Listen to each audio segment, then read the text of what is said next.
everything in place: a commitment to upholding children's rights to protection, a formal statement that we are fulfilling that commitment, and a strategy to bring this to fruition really concretely.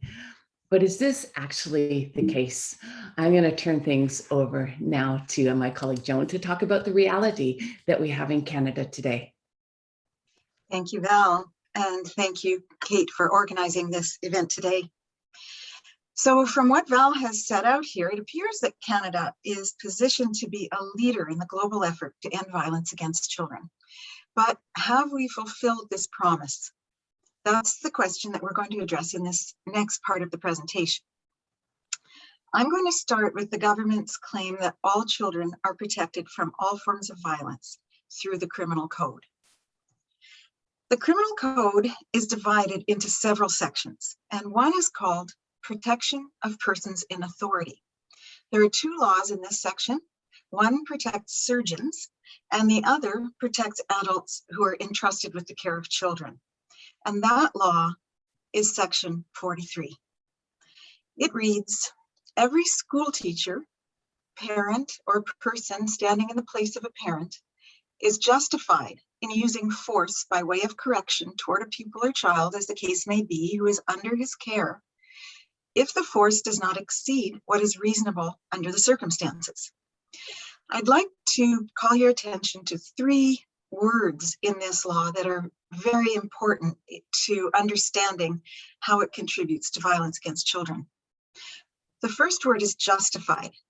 In law, a justification means that it's the right thing to do. It's not just an excuse for bad behavior. It actually says you're doing the right thing when you use corrective force against a child. Another important word is correction. This law is about punishment. It's not about protecting children who run into traffic and pulling them back. It's not about putting children into car seats or dressing them or anything like that. It's about punishment, and it comes historically from a law that actually spoke to correcting what is evil in the child. That's where this law stems from. And the third important word is reasonable.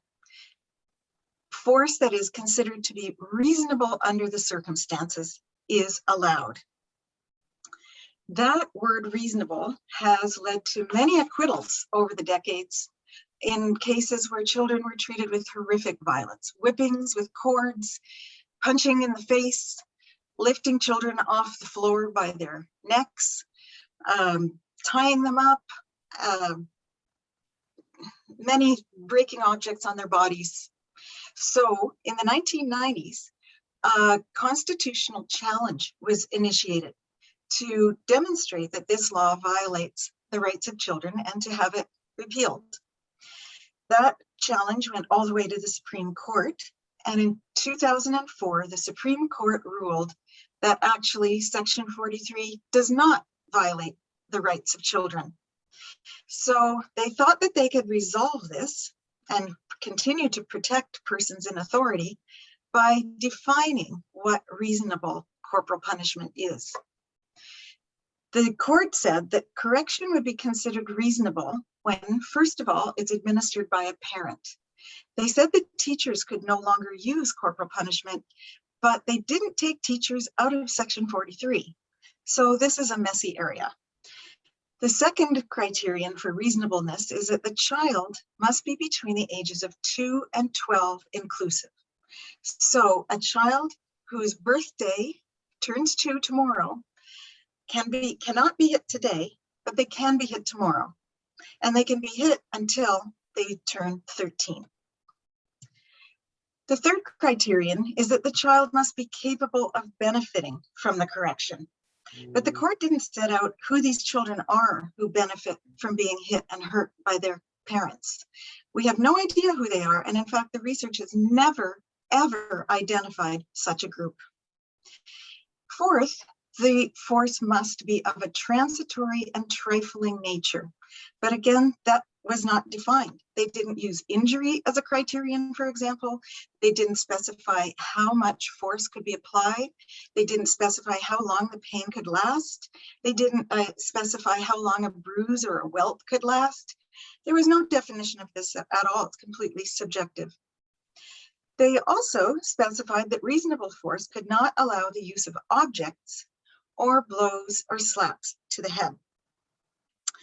So, some of us celebrated this, that children could no longer be hit with objects, but they can still be hit with hands. And there is no evidence to suggest that children are any safer being hit with hands than they are being hit with objects. And also, although we can no longer hit children on the head, we can still hit them anywhere below the chin.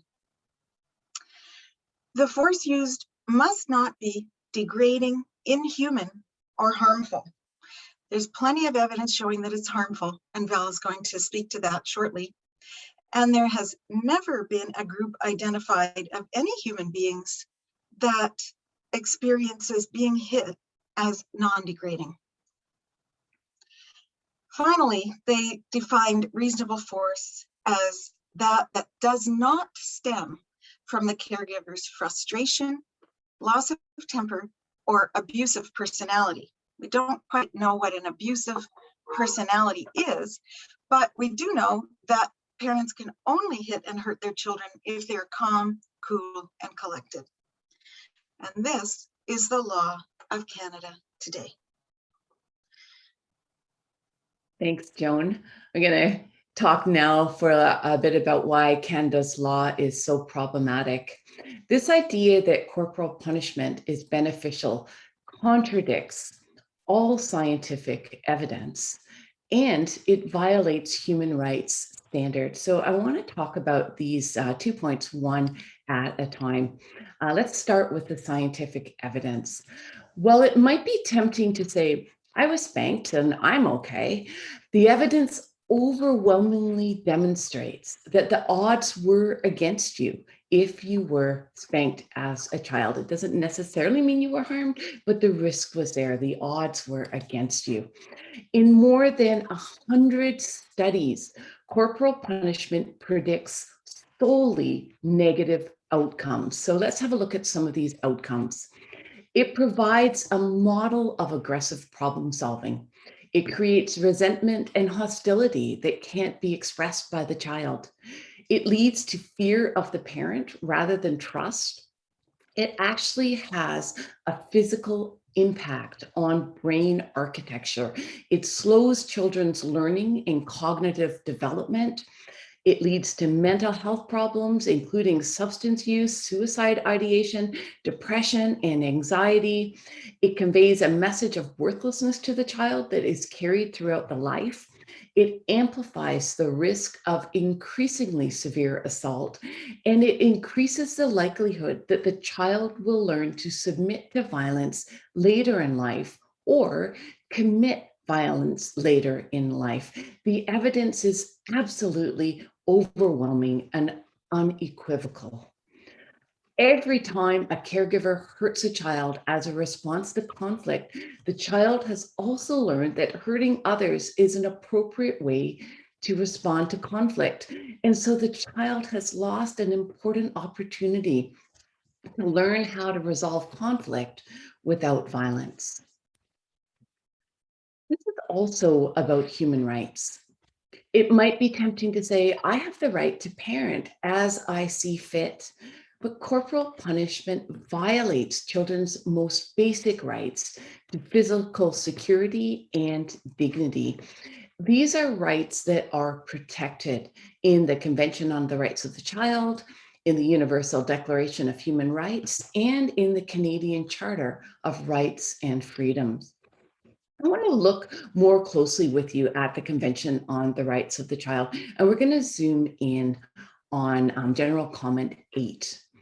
The United Nations Committee on the Rights of the Child requires that all states, so all the governments that have ratified the convention, like Canada, are required to remove any laws that allow any degree of violence against children.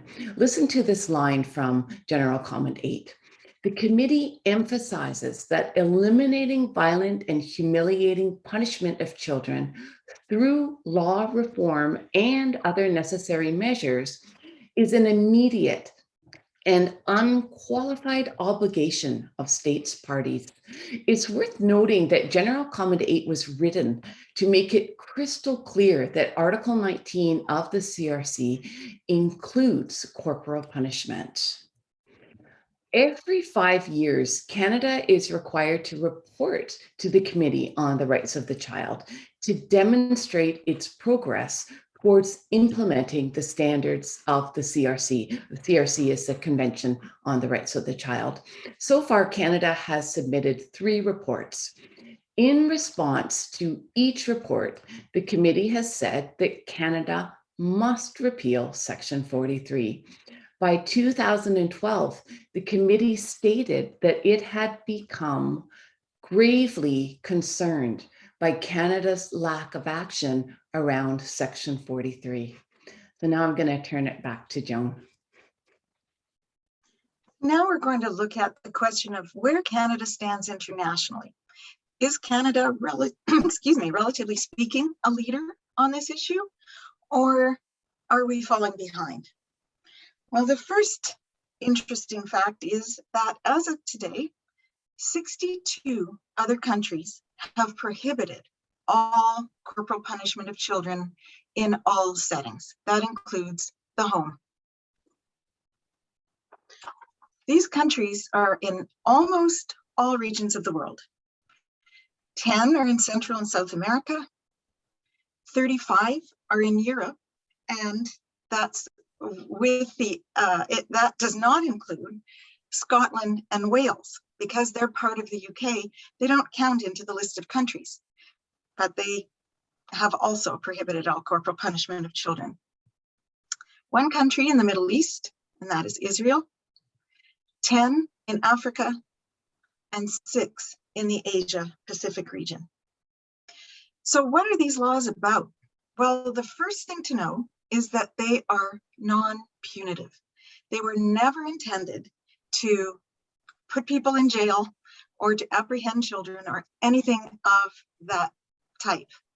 What they are intended to do is to ensure that the country complies with the convention and other human rights instruments. In almost all cases, these explicit prohibitions are not in criminal codes, they're in civil codes, and their intention is educational. They're meant to raise awareness of the issue and to shift attitudes. And they are a sign of a shift in thinking about family violence that is more preventive, more proactive, and less reactive and punitive. So rather than saying it's okay to hit your child, and then that violence escalates to the point where there's a problem, and then we intervene, these laws say just don't hit them at all. And with that message, they prevent a huge amount of violence against children. So what do these laws look like? Well, I'm going to show you a few examples of these laws from different regions to just highlight how they compare with Canada's law. So let's just look again briefly at Section 43, which was codified in 1892, which is all about protection of the person in authority. Sweden became the first country to prohibit all corporal punishment of children in 1979. And their law is written from the perspective of the child. Children are entitled to care, security, and a good upbringing. They're to be treated with respect for their person and individuality, and may not be subjected to physical punishment or other injurious or humiliating treatment. So some important pieces here are that this law is written from the standpoint of the child being a rights bearer. Second, they are deserving of respect, and physical punishment is classified as something that a child is subjected to, not something they benefit from. And it's classified with other injurious and humiliating treatment. So there's no claim that corporal punishment could ever not be degrading. I'll show you a few other laws that have been passed since then. Romania passed their law in 2004, and it clearly says disciplinary measures concerning the child can only be taken in accordance with the child's dignity, and under no circumstances are physical punishments allowed. Venezuela's law, passed in 2007, says that all children and young people have a right to be treated well. All forms of physical and humiliating punishment are prohibited. So you can see that these are not, these are very clear messages. It's very explicit that corporal punishment specifically is prohibited. The Republic of Congo prohibited all corporal punishment in 2010 with a simple statement: it's forbidden to use corporal punishment to discipline or correct the child. Mongolia in 2016 passed this law: children have the right to be protected from any forms of violence, physical punishment, psychological abuse, neglect, and exploitation in all social settings. This is just a sampling of the 62 laws, but they're all of them are written from the perspective of the child in need of protection, the child with a right to protection and dignity. Thanks, Joan. I always love it when you show those laws side by side, because it really does draw attention to exactly what you just said, that the focus on Canada's law is on protecting the parent, and all of these other countries are focused on protecting the child. The next section that I want to talk about is what has been happening here in Canada while these other 62 countries have gone about changing their laws. I want to start this timeline in 1978, when the Federal Department of Justice recommends that Section 43 be done away with, and that the code should make it clear that an adult may not use physical force upon a child under any circumstance. This is even before Sweden prohibits all corporal punishment in 1979. And of course, Sweden is the first country to do that. But people in Canada and leadership were already thinking about this around that time. Move to 1980. The Canadian Commission for the International Year of the Child states that Section 43 of the Criminal Code should be immediately examined in depth by the Minister of Justice with the object of eliminating discrimination against children. 1981, the House of Commons Standing Committee on Health, Welfare, and Social Affairs states that Section 43 of the Criminal Code should be repealed immediately. Globally, over that decade, 3 more countries had prohibited the corporal punishment of children: Finland, Norway, and Austria, bringing the total now to 4. Now we're in 1991. The first private member's bill to repeal Section 43 is introduced in the House, and highly significant, Canada ratifies the United Nations Convention on the Rights of the Child. And so our commitment becomes even more robust. Or does it? In 1994, between 1994 and 1999, 7 repeal bills are introduced in the House or the Senate. Globally, 8 countries have now prohibited all corporal punishment of children, with Cyprus, Denmark, Latvia, and Croatia joining the others. By 2006, 17 countries had full prohibitions, but more were coming. In Canada during that time, 9 more repeal bills are introduced in the House or the Senate. When we were making these slides, we didn't even have room for the flags of what was happening to depict what was happening globally. Just go to the next slide and you'll see by 2014, a full 45 countries had prohibited all corporal punishment of children. Netherlands, Costa Rica, Kenya, South Sudan, Honduras, Brazil, and more. Meanwhile, in Canada, some more things are happening.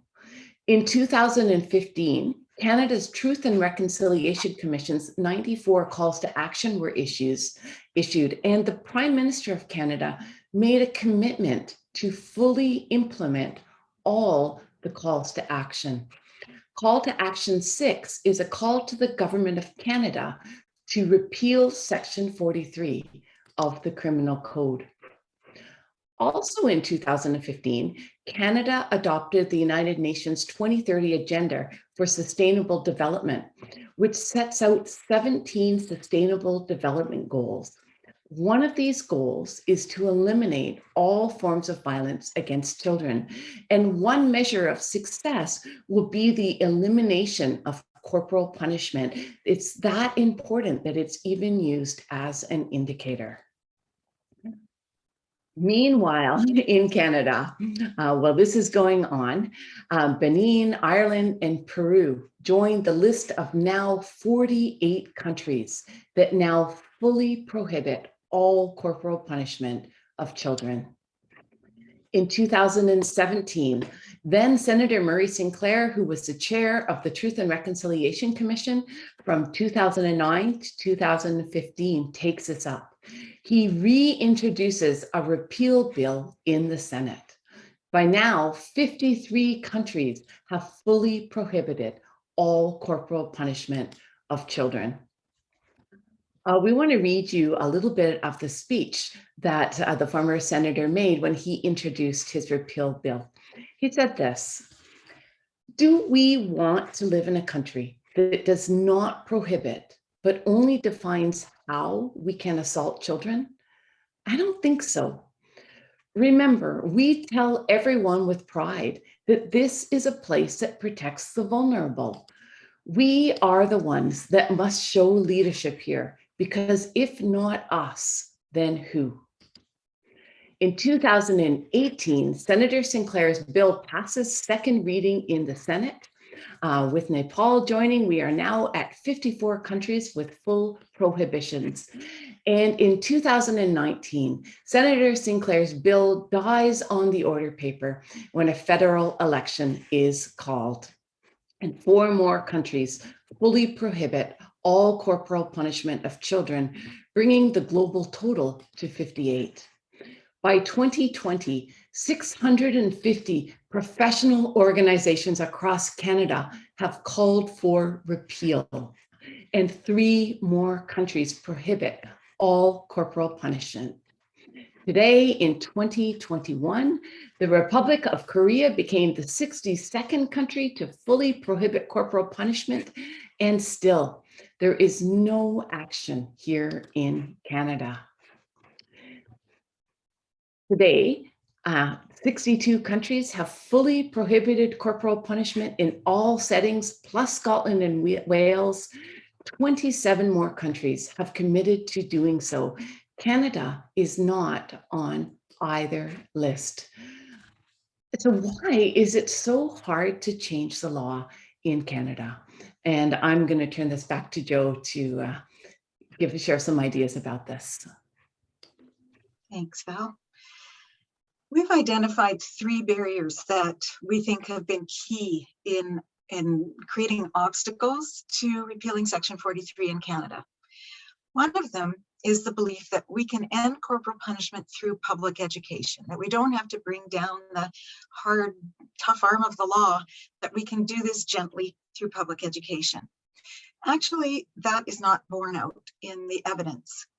This is a question that was addressed in a multi-country study that was published in 2010.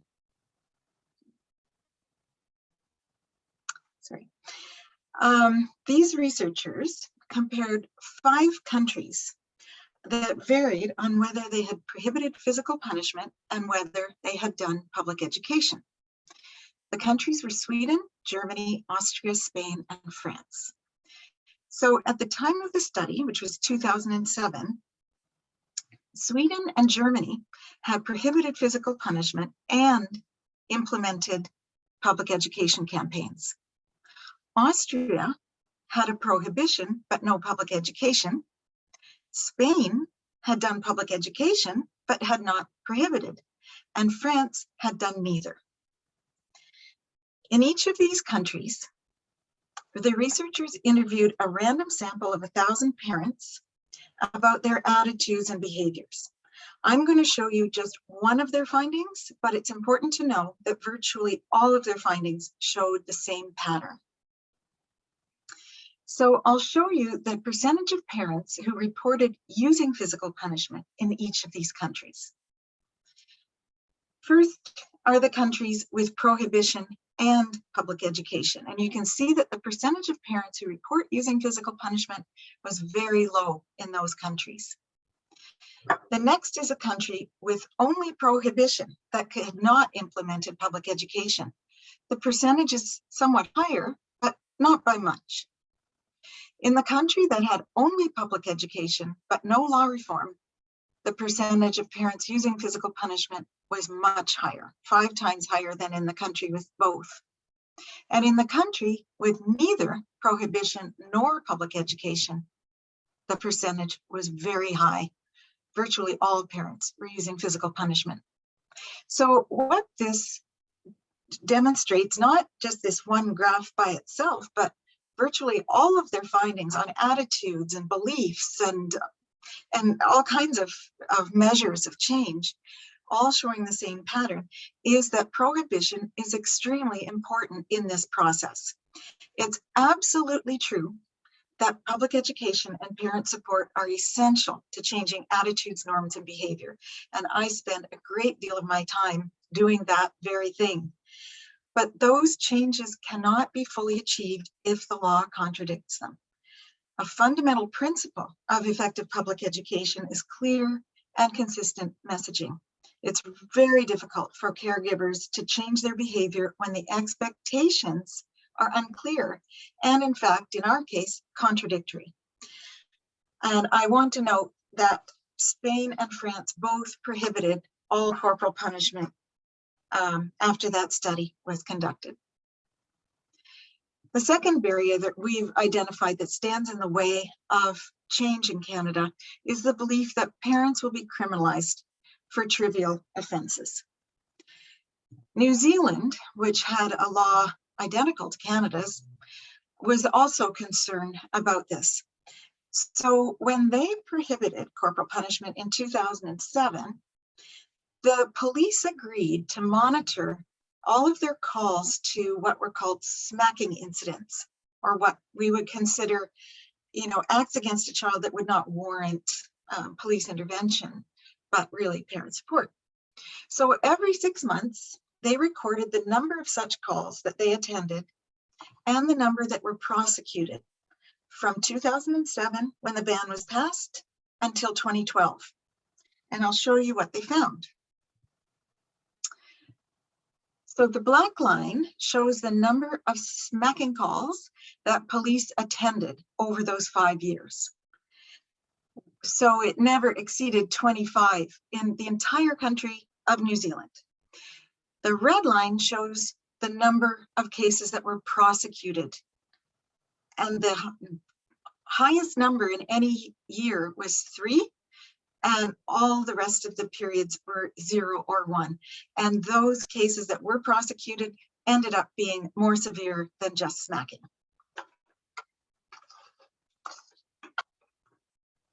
I'm going to let Val now address the third barrier to change in Canada. Oh, Val, you're muted. I'm sorry. Sorry about that. The third barrier we identified is that we can't impose our values on other cultures and religions. And we sometimes hear that Canada has such a large variety of cultural and religious commitment and expression that it's especially hard to prohibit corporal punishment here. I just don't think that argument has any merit at all. Joan, can you move down the slides?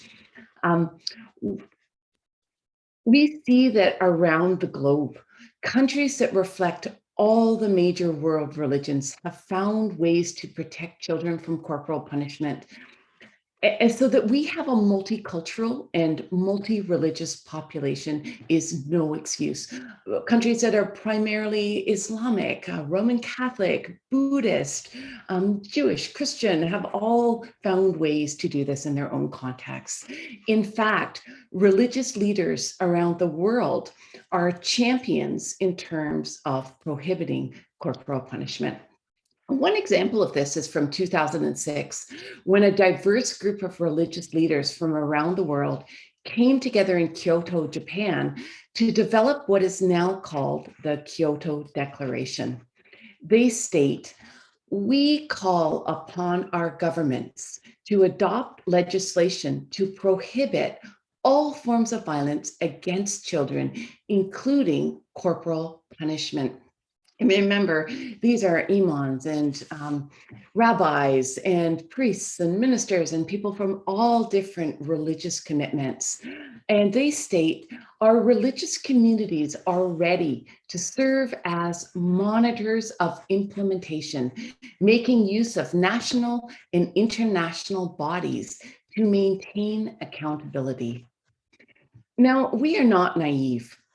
We know that different religions are used to support corporal punishment, and in Canada, Christianity is certainly one of them. Inspired by Christian interpretations of sacred texts, we often hear phrases like "spare the rod, spoil the child" in the context of this work, with the idea that it is a God-given responsibility for parents to use corporal punishment. This is my tradition. I know these arguments well. But many Christian and other religious leaders are champions of prohibiting corporal punishment. I know that right now, during this webinar, the Executive Minister of Theological Leadership of the United Church of Canada, the Reverend Dr. John Young, is with us because he's so committed to a religious response to protecting children from violence, including the messages that Christianity has propagated over years. And I'm sure he's glad to talk to anybody at another time if you have questions about that. In cases where religious groups are not on board, it doesn't mean we just give up and say, "Oh, well, all the scientific evidence doesn't matter if it's someone's religion." I want to show you an approach that I really like I think is really effective in addressing this. It's from the INSPIRE strategy. You remember I told you that Canada is a pathfinder country for the Global Partnership to End Violence Against Children. That was one of our first slides. And I told you that as a pathfinder, we're committed to implementing the INSPIRE framework, which promotes these 7 strategies for ending violence against children. First, you'll note that the I stands for implementation and enforcement of laws. The framework specifies that this includes laws prohibiting corporal punishment. The N in INSPIRE stands for norms and values. The idea is to challenge norms and values that harm children, even if they are part of someone's culture or religion, and strengthen norms and values that support nonviolent, respectful, nurturing, positive, and gender equitable relationships. The INSPIRE strategy doesn't let us say, "Oh, well, that's your culture or religion, do what you want," but recognizes that changing attitudes and norms in society is a critical component of preventing violence against children. Listen to the INSPIRE rationale. Changing attitudes and norms in society is an important part of preventing violence against children. Doing so requires modifying deeply ingrained social and cultural norms and behaviors. In particular, the idea that some forms of violence are not only normal, but sometimes justifiable. There are all kinds of resources that can help with this, and we list some here. If you're interested in this part of this issue, I want to draw your attention to the UNICEF resource, Partnering with Religious Communities. It's excellent. And also the Church's Network for Nonviolence website, where many more resources are housed, including for all different religious commitments. So you can look at those. Some of the work that Joan and I have been doing over the last 5 or 6 years relates to changing religious norms and values that are harmful, particularly around normalized violence. In 2017, we hosted a gathering of Indigenous leaders, Christian clergy, church members, theologians, and other academics to discuss the Truth and Reconciliation Commission's call to repeal Section 43. A major theme that emerged from our discussion was the recognition that corporal punishment and Section 43 are legacies of colonialism that have caused tremendous damage to Indigenous families and whole communities, and to all children in Canada, and that Christian sacred texts have been used to normalize, justify, and rationalize violence against children over centuries. Our discussion culminated in a Christian theological statement in supporting repeal of Section 43, and it was endorsed by stakeholders from across Canada. Another outcome was a book that Joan and I co-edited containing the reflections of participants in that gathering, Decolonizing Discipline, after working with all of these religious leaders and theologians. What I've concluded is that corporal punishment is not only bad public health, it's not only bad for the health of children, it's not only a violation of children's rights, it's also bad religion. So now what? Given all the attempts to repeal Section 43, all the commitments made, the progress going on all around us, why is Canada so stuck? We are exasperated when we talk about this together. What are we missing? So many people have tried to move this forward with so much energy, commitment, scientific evidence, human rights, and legal arguments.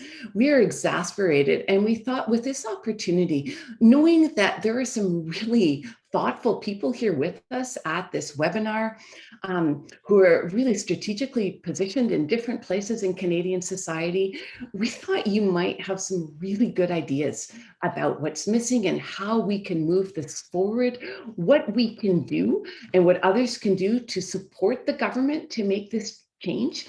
And we would actually really love to stop for about 15 minutes now and have a conversation and hear your thoughts on this. So we're going to stop screen sharing. And I think Kate is going to help us now in terms of letting people ask questions, maybe in the chat, or share your perspectives on what do we need to do to move this thing forward. Joan, do you want to add to that as we invite people to, to share with us? I hope somebody will. I know that there are a lot of people in this group who are working in this field, who support families, who are working every day to try to end violence against children, and are stymied by the message that our country gives that it's okay. And I'm sure that they have also felt the same frustration and exasperation and bewilderment at Canada's place in the world around with regard to this issue. So what we're hoping is that some of you will have suggestions for what we could do. I know that you are muted. I don't know if the host can unmute or if we should do it all through the chat box. I'll leave that to Kate and Hala. Thanks.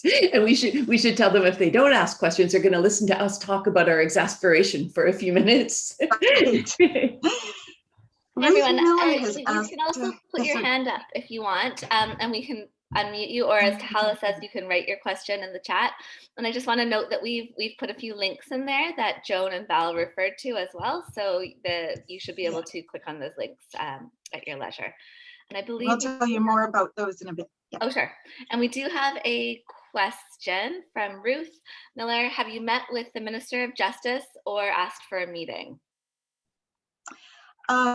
Yeah, I actually, we've met with some of the Minister of Justice's senior advisors over the years and have asked for meetings with the minister, but have not been successful in that at this time. We would really like to work with the department and provide I mean, we have a tremendous amount of information that we can provide. And I personally have been to many of the countries with prohibitions and spoken to governments and understand how those laws are implemented. And I would love to be able to provide input to the minister on this issue, because clearly if 62 countries can figure this out, I'm sure that we can. Thanks. There's also a question from Kathy Vandergrift here about making Canada a no hitting zone. Would that build broad public support? That's a really interesting idea. In the United States, there's a very vigorous initiative to declare hospitals, first of all, no hitting zones because of the amount of hitting of children that goes on in hospitals. And also a district attorney has made his office a no hitting zone, and entire counties, as I understand it, have been made no hitting zones. In Canada, we would really like to see the entire country be a no hitting zone, to just have a clear standard for everyone, no matter where they live or where they happen to be standing at a particular moment, that we just don't hit children in Canada. So to make the entire country a no hitting zone would be fantastic. And the only way we can really bring that to fruition is to say that in the law, that's the case, that we can't say on the one hand, you can't hit children here, and on the other hand say, oh, but you can. Thanks. There's some really great suggestions in the chat, so I'm just trying to figure out which ones to highlight. But there's questions around how we can use social media to really build awareness on this issue, and flipping the script and telling people how much tax dollars are being spent on recovery. I'm not sure if either of you have comments on either of those ideas. Absolutely. There was an economic study conducted a number of years ago on the cost of child maltreatment in Canada, and it's in the billions. So we're talking not only about the human cost to children who grow up wounded and scarred and considering suicide because of the experiences that they had. As Cindy Blackstock has often said, when are we going to stop raising children who grow up to be adults who have to get over their childhood? This is a huge piece of that. And so as long as we are giving children the status that is lower than anybody else in the country until they turn 13, we're wounding them. And we're saying that our country stands for this and supports it and condones it and justifies it. But the economic cost is also huge. The hitting a child so easily becomes a punch, so easily becomes that child falling down the stairs, or a child being cut, or having to go to the hospital. A child who falls against a wall and hits his head could have a head injury, and these children end up in the hospital, and that costs a lot of money. There are prosecutions that arise because we don't stop it soon enough. There's child welfare intervention that comes about because we don't stop it soon enough in more supportive, preventive ways.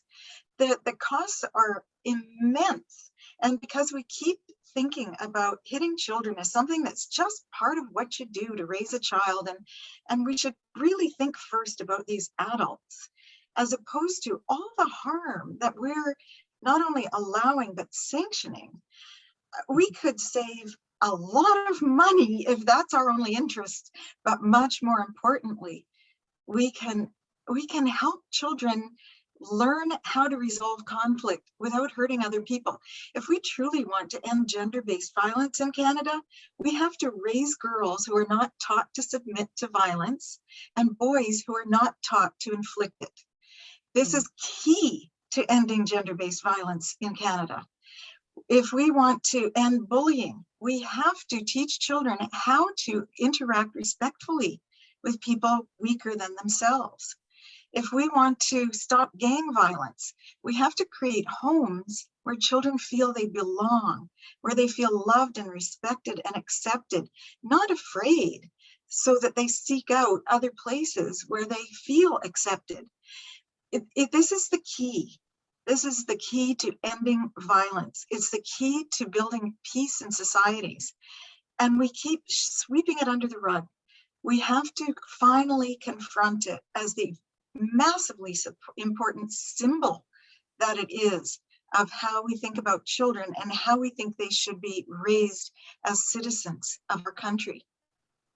Joan, Stop as there. you're talking, I'm watching the chat is just lighting up with so many ideas. People who've obviously are passionate, have thought about this deeply, have really important ideas. And one of the things we were hoping was that this wouldn't be about us being the experts here to go and solve this, but that it would be a call to action for all of us to say, we need to keep pushing this and keep pushing this. You know, when I came on board this with Joan 6-7 years ago, I thought, oh, this will take 6 months. It's so obvious. And Joan's been working on this for 30 years. And I know others like Corinne's Quest I saw in the chat have been working on this for decades. I hope we will be country 63. But if we're not, we'll try to, I hope we'll be country 64. We just need to keep pushing. And what can we collectively do? And maybe that will mean different people. I noticed somebody had an idea about social media. Maybe somebody here will say that's an idea to take and try to figure out a social media campaign. My experience is that problems often take multidimensional solutions. It's not just one thing. It's different people pulling and pushing in all different directions. So I'm hoping as these ideas come up in the chat, that you're all looking at them and that we can own this and keep pushing to move this forward for the sake of our children. Our children deserve this. Someone has mentioned child protection legislation in the provinces, which is a very interesting approach that has been discussed. You may know that corporal punishment is not prohibited in all child protection legislation, and it's not prohibited for biological parents anywhere, because the criminal code supersedes. So we have a situation where a child in a province where corporal punishment in foster care is prohibited, which isn't the case in all provinces. Let's say a child is born in that province and that their biological parents can hit them.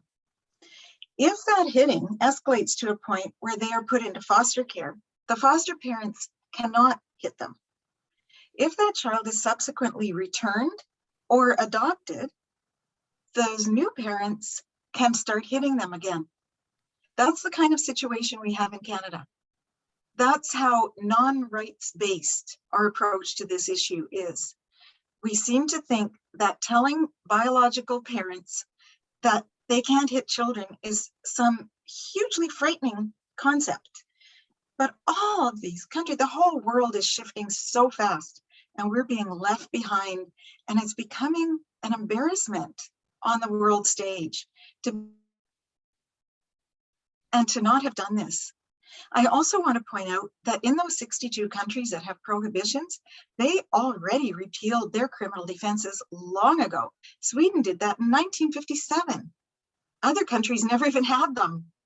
But every country with a prohibition got rid of its criminal defense and then made an explicit statement saying we value and respect children. So they've moved far beyond the point of repeal. We're still working on that. Oh, Kathy Lynn is here and she has said she's ready to talk about Corinne's Quest. Can someone unmute her to talk about that initiative? Sure, definitely. Hold on 2 seconds. Her name is Kathy. Kathy Lynn, who I know has been working on this issue for decades.